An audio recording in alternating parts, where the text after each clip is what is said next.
அரூப அறிவியல் பயோக்கு மருத்துவ நிபுணர் டாக்டர் பரசு பேசுகிறேன்.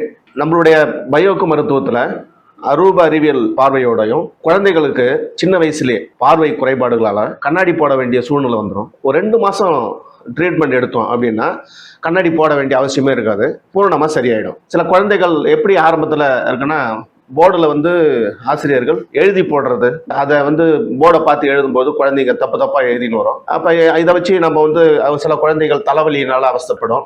அதிக நேரம் படிக்கிற பொழுதும் போர்டோ மற்றதையோ உத்து பார்க்குற பொழுது, புத்தகத்தையும் கொஞ்சம் நேரம் உத்து பார்க்குற பொழுதும் தலைவலி வந்துடும். இதெல்லாம் என்ன காரணம் அப்படின்னா பார்வை குறைபாடுகள். இந்த பார்வை குறைபாடுகள் டாக்டர்கிட்ட போட்டிங்கன்னா உங்களுக்கு கண்ணாடி எழுதி கொடுத்துருவாங்க. கண்ணாடி எழுதி கொடுத்துட்ட பிறகு அது என்னன்னா ஆயுசு முழுக்க கண்ணாடி போட வேண்டிய சூழ்நிலை வந்துடும். ஆனால் அதுக்கு இது எங்கள் மருத்துவத்தில் என்ன அப்படின்னா 2 பிரதான காரணம் சொல்லப்படுகிறது. ஒன்று, பித்தப்பையோடவும் ஸ்பைனல் கார்டோடும் சம்பந்தப்பட்ட ஒரு நாடி ஓட்டம் நம்ம உடம்புக்குள்ள இருக்கு. அதை கால்ஸ்கார்ட் நாடி அப்படின்னு சொல்லுவோம். அதுக்கு அடுத்தது ஸ்டொமக்கோடவும் இறைப்பையோடவும் லார்ஜ் இன்டெஸ்டைன் பெருங்குடலோட சம்பந்தப்பட்ட ஒரு நாடி ஓட்டம் நம்ம உடம்புக்குள்ள இருக்கு. அது ஸ்டோலி நாடி அப்படின்னு சொல்லுவோம். இந்த 2 நாடிகள்ல ஏற்படுகின்ற ஆற்றல் ஓட்டங்கள் மாறுபாடுகளால் தான் ஆற்றல் தேக்கமோ தடையோ ஏற்படும் தான் நம்ம கண்ணுக்குள்ள விஷன்ல வரக்கூடிய பார்வை குறைபாடுகள் ஏற்படுது.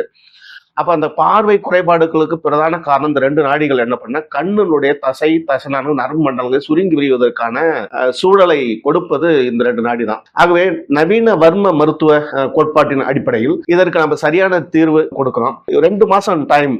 அப்ப கண்ணாடி போடக்கூடாது. இப்ப நான் கூட என்னன்னா அந்த கண்ணாடியை சுத்தமா எடுத்துடலாம். ஆனா தொடர்ந்து 2 மாசம் அளவுக்கு கண்ணாடியே அணியாம இருக்கக்கூடிய சூழல் இருக்கிறவங்க எல்லாருமே கூட அந்த கண்ணாடி எடுத்துட வேண்டிய சூழ்நிலை வந்துடும். ஆனா நம்மளுடைய வேலையின் காரணமா நம்ம கண்ணாடி கழட்டக்கூடிய சூழ்நிலை இல்லை. கண்ணாடி இல்லாம ஒரு நாள் கூட வேலை செய்ய முடியாது. வேற வழி இல்லாம அந்த கண்ணாடியை போட்டுட்டு. ஆனா 2 மாசம் நீங்க கண்ணாடியே இல்லாம நாங்க ஒரு சில ப்ரெஷர் பாயிண்ட் சொல்லி கொடுப்போம். அதை நீங்களே வீட்டுல செய்யணும். வாரம் ஒரு நாளோ அந்த 5 நாளுக்கு ஒரு முறையோ அந்த குழந்தைய அழைச்சிட்டு வந்தீங்கன்னா கிளினிக்ல ட்ரீட்மெண்ட் கொடுக்குறோம். சம்மர் சீசன்ல இது ஒரு சரியான வாய்ப்பு. 1.5 மாசம் 2 மாசம் குழந்தைகளுக்கு விடுமுறை கிடைக்கும். அப்ப கண்ணாடி நம்ம அந்த நாள்ல நம்ம ட்ரீட்மெண்ட் பண்ணோம்னா கண்ணாடி எடுத்துடலாம். இப்ப நான் 2 குழந்தைக்கு ட்ரீட்மெண்ட் கொடுத்து கண்ணாடியை போடாம எடுத்தாச்சு. ட்ரீட்மெண்ட் அதை உங்களுக்கு காமிக்கிறோம், பாருங்க.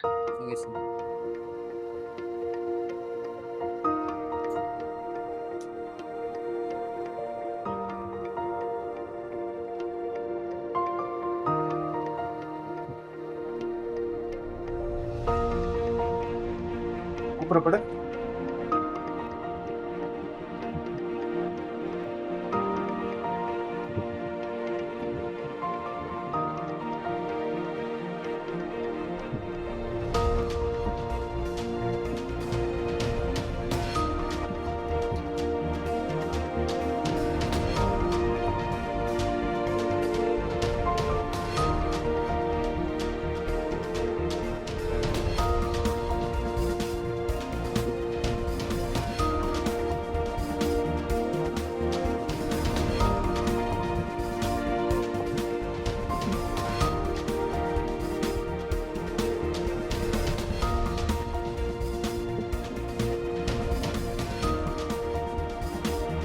பாஸ் ஆகுது பாரு.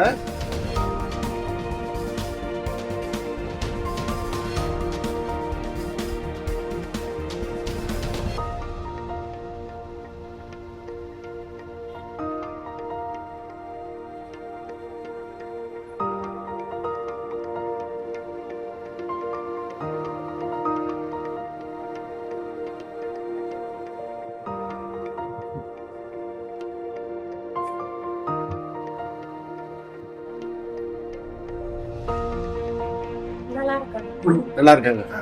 இப்போ மிஸ்டேக் இல்லாம போர்டெல்லாம் எழுத ஓரளவு தப்பு பண்ணுறா மிஸ்டேக் இல்லாம எழுதுறாங்க. வீடியோ நீங்க பார்த்த பிறகு உங்களுக்கு ஒரு ஐடியா வரும்.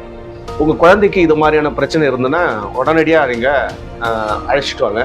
அது ஏற்கனவே கண்ணாடி போட்டிருக்கீங்க அப்படின்னு சொன்னால் வரக்கூடிய சம்மர் ஹாலிடேவில் 2 மாதம் ட்ரீட்மெண்ட் எடுத்தீங்க அப்படின்னா, ஆனால் டெய்லி நாங்கள் உங்களுக்கு ஒரு சில பயிற்சி சொல்லிக் கொடுப்போம். அதை டெய்லி நீங்களும் அந்த குழந்தைக்கு செய்யணும். அதை நீங்கள் ஃபாலோ பண்ணால் கண்ணாடியை நம்ம எடுத்துடலாம். ஆகவே இந்த வாய்ப்பை பயன்படுத்திக் கொள்ளுமாறு கேட்டுக்கொள்கிறேன். அன்பு வணக்கம்.